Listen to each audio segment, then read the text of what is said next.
Did you know that as you're struggling to grow your hair, there are some things that you may be doing out of ignorance or unknowingly that instead of those things to help your hair growth journey progress, they will instead set you one step or 5 steps or even 10 steps backward. So in today's video, I'm going to be pointing out 6 things that I stopped doing immediately to my type 4B4C hair that made a huge difference in my hair growth journey in 2024. Now I spent a lot of 2024 doing very little to my hair, but I got the most results that I have gotten in terms of hair growth in recent years. So of course I had to come and share the things that I have done and I have learned with you guys. Now let's keep in mind I've already shared similar videos to this in the past where I shared things to do and things that you shouldn't do to your hair if you're looking for hair growth. And these things have been modified for this particular video based on the things I have learned in the past year being 2024. So just look at this video as a video full of pointers on the things that you should not do for your hair if you're looking for hair growth in 2025. Let's also keep an open mind for this video. Remember, not everything is one size fits all. I may mention something you can relate to, but other people cannot relate to it. And also, let's note that things that work for me may not work for other people. In relation to this video, this means that there may be things which I learned to stop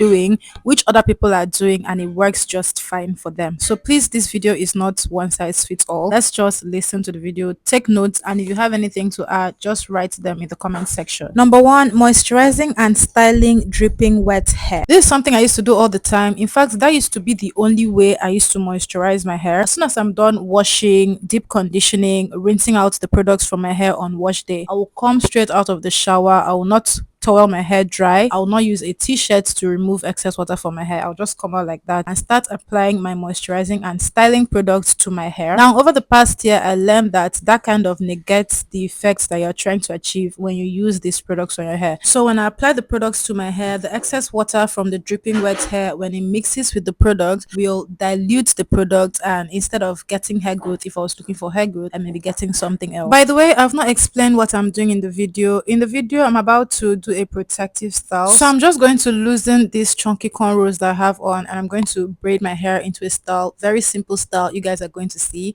And if you would like to do the style, just follow the steps you see me following in this video. This video is not exactly a tutorial for this style. I'm just speaking about today's topic using this video as the background. The second thing I stopped doing and which I will never do, and guys, this one is very important, is styling my hair every single day. As a content creator, especially as a hair content creator, back then when I started my YouTube channel, my Instagram page, my Facebook page, even my TikTok page, the content I was putting out was hairstyling content. So I was always putting out different hairstyles you can do. It was not even mostly protective styles. It was just creative hairstyles that you could do, especially DIY. So hairstyles you could do by yourself in your house using easy tools, using difficult tools, just anything. But I was always touching my hair, sometimes multiple times a day, loosening my hair, styling my hair, repeating the same thing just so that I could have content to post on all platforms. So obviously constant manipulation without allowing your hair to rest will give you a different result even if you say you're looking for hair growth. And that's exactly what happened to me. So I was trying to grow my hair, but because of the constant manipulation and the constant styling, instead of getting healthy results, longer hair, fuller hair, and just overall healthier hair, my hair growth started regressing, and before you know what was happening, I was at a stunted hair growth phase. So that is the second pointer. If you're trying to grow healthy hair that's long and full in 2025, if you currently style your hair every other day, please try to consider reducing how often you style. So pick a protective style maybe every week or every 2 weeks that you're going to be doing, and then do that style. Make sure the style is low manipulation, also low tension for your hair and your scalp, and do that style. Then allow your hair breathe. Don't touch your hair again for the next 1 or 2 weeks. If you need to moisturize the hair while it's in that style, you can do so. Just try to avoid loosening your hair, combing through your hair, detangling and restyling so often, and just watch your hair flourish. For number three, I stopped washing and styling my hair on the same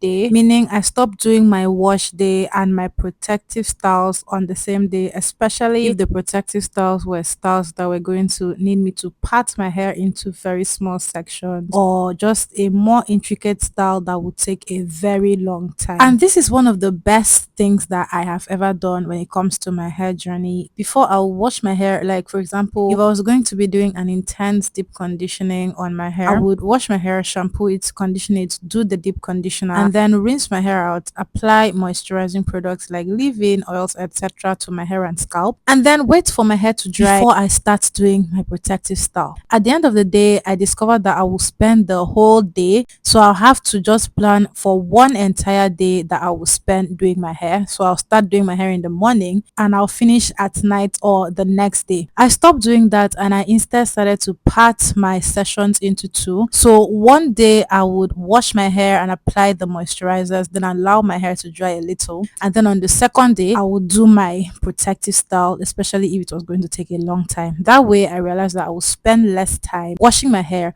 and styling my hair. So effective, and I don't know why I didn't start doing this sooner. Number 4, I stopped using different products every other day. Now this one is a little tricky and it can be unavoidable, especially when you're trying to figure out what works best for your hair. But guys, once you figure out the best product that works for your hair, you can go ahead and stop trying to use every other product, whether you spend a lot of money buying these products to test and determine the best one for you or not. The trick to seeing long-term hair growth is sticking with a particular regimen, sticking with a particular set of products, and using those things consistently over time until you get the results you want. This does not apply in a case where you are using a product and all of a sudden you start reacting badly to the product. If that happens, you can discontinue the product and then switch to something else. But this was another game changer for me. Number 5, I stopped leaving products in my hair longer than the recommended time, especially with deep conditioners. You know how you buy a deep conditioner or a deep conditioning product and on the product jar you see leave in hair for maybe 10 minutes or 15 minutes or 5 minutes or 3 minutes. Some of us feel like that time is not enough, so we leave the product in our hair for 45 minutes, 1 hour, 2 hours while we go and run all manner of errands before we come back to rinse the product out of our hair. Exactly. So I stopped doing that. So now if a product says rinse out of hair after 3 minutes, I rinse it out of my hair after 3 minutes. I don't leave it on for a second longer. And the reason I stopped doing this is because there may be some ingredients in these products that if you leave them in your hair for so long, your hair will start maybe breaking, or your scalp will start itching, or your scalp will get inflamed. So all of these are side effects to leaving the products in your hair longer than is recommended. So I stopped doing that and it has helped my journey so much, because then the product can act as what is meant to act as without too many overlying unnecessary consequences if I let the product sit in my hair more than the recommended time. And last but not least, I stopped being so impatient with my hair, especially when it was time to comb or detangle. Natural hair is very sweet to have, but just like anyone else,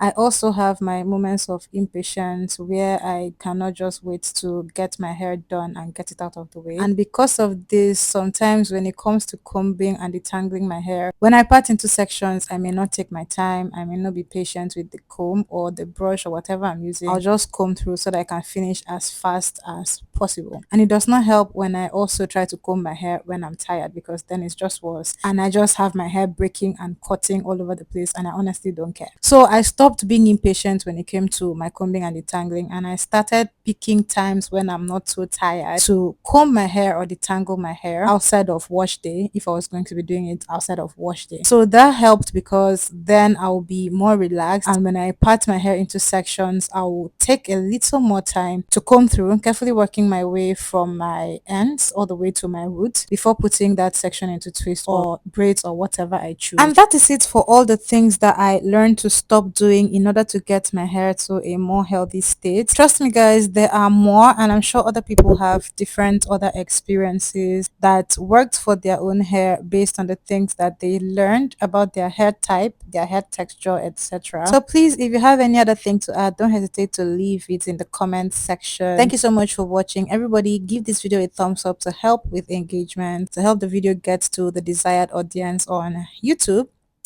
Here is the hair that I was braiding. I'm all done. I'm just putting finishing touches by applying oil to my scalp. But this was the hairstyle. It came out really cute, and I rocked it for a week, as I do most of my protective styles generally. Thank you guys so much for watching. I'll see you in my next video. Bye guys.